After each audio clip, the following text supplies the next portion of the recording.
नमस्कार, मैं शालिनी और आप देख रहे हैं दिव्य भारत बीएसएम न्यूज। आइए बढ़ते हैं आज की बड़ी खबर की ओर। वसई विरार पूरस्थितीवर 15 ते 20 दिवसांत सर्वंकष कृती आराखडा, पूरग्रस्तांना तातडीची मदत देणार, पालकमंत्री गणेश नाईक. Divya Bharat BSM news Palghar.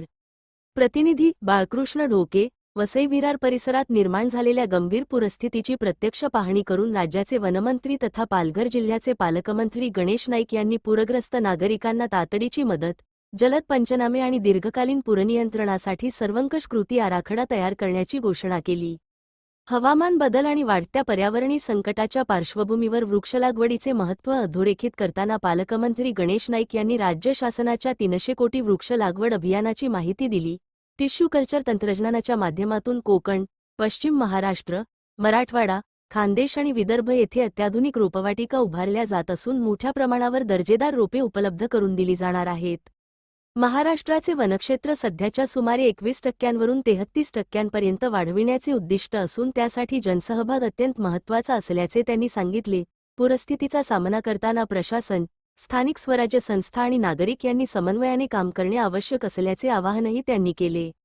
नागरिकांच्या सुरक्षिततेसाठी प्रशासन पूर्णपणे सज्ज असून पूरग्रस्तांना आवश्यक ती सर्व मदत वेळेत उपलब्ध करून देण्यास शासन कटिबद्ध असल्याचा पुनरुच्चार त्यांनी केला.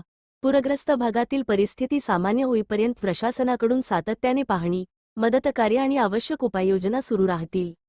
तातडीच्या मदतीबरोबरच दीर्घकालीन आणि शाश्वत नियोजनाद्वारे वसई विरार परिसराला भविष्यातील पूरधोक्यापासून सुरक्षित करण्यासाठी शासन सर्वतोपरी प्रयत्न करणार असल्याचे पालकमंत्री गणेश नाईक यांनी स्पष्ट केले. दिव्य भारत बीएसएम न्यूज प्रतिनिधी बाळकृष्ण ढोके.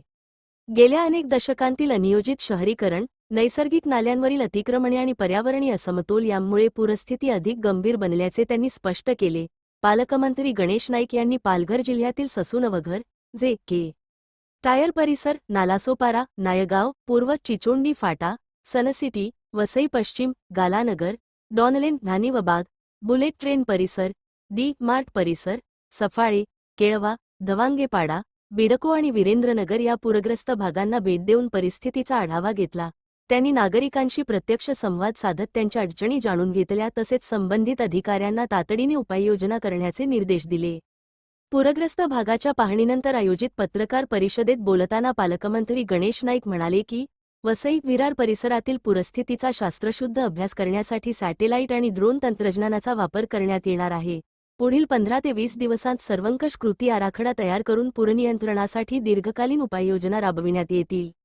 यासाठी रेल्वे प्रशासन, राष्ट्रीय महामार्ग प्राधिकरण, पर्यावरण विभाग, वन विभाग, महसूल विभाग आणि वसई विरार महानगरपालिका यांची संयुक्त बैठक घेऊन समन्वयातून ठोस निर्णय घेतले जातील. यावेळी खासदार डॉक्टर हेमंत सवरा, आमदार राजेंद्र गावित, राजन नाईक, स्नेहा दुबे पंडित, जिल्हाधिकारी डॉक्टर इंदुराणी जाखड, वसई विरार महानगरपालिका आयुक्त पृथ्वीराज बी.पी., जिल्हा परिषदेचे मुख्य कार्यकारी अधिकारी मनोज रानडे, डहाणू उपवनसंरक्षक निरंजन दिवाकर यांच्यासह विविध विभागांचे वरिष्ठ अधिकारी उपस्थित होते. पालकमंत्री गणेश नाईक यांनी महसूल विभाग आणि महानगरपालिकेच्या संयुक्त पथकांना युद्धपातळीवर पंचनामे करण्याचे निर्देश दिले. पुरामुळे घरांचे, घरगुती साहित्याचे, शैक्षणिक साहित्याचे तसेच अत्यावश्यक वस्तूंचे नुकसान झालेल्या नागरिकांना शासनाच्या नियमानुसार तातडीने आर्थिक मदत वितरित करण्यात येईल, असे त्यांनी स्पष्ट केले. नागरिकांना दिलासा मिळावा यासाठी मदत प्रक्रियेत कोणताही विलंब होणार नाही, अशी ग्वाहीही त्यांनी दिली. वीजपुरवठ्याबाबत बोलताना त्यांनी सांगितले की, अनेक भागांतील वीज वितरण केंद्रे आणि डीपी पाण्याखाली गेल्यामुळे वीजपुरवठा तातडीने सुरू करणे धोकादायक ठरू शकते.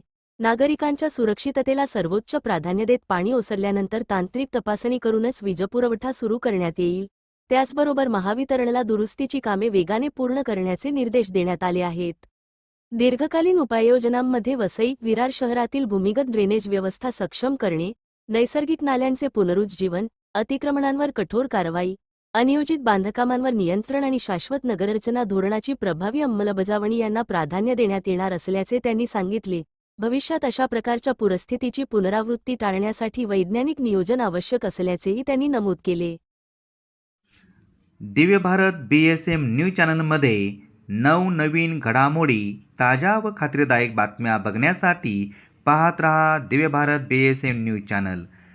पुन्हा बातमी बघण्यासाठी न्यूज चॅनलला शेअर करा, लाईक करा व सबस्क्राईब करा.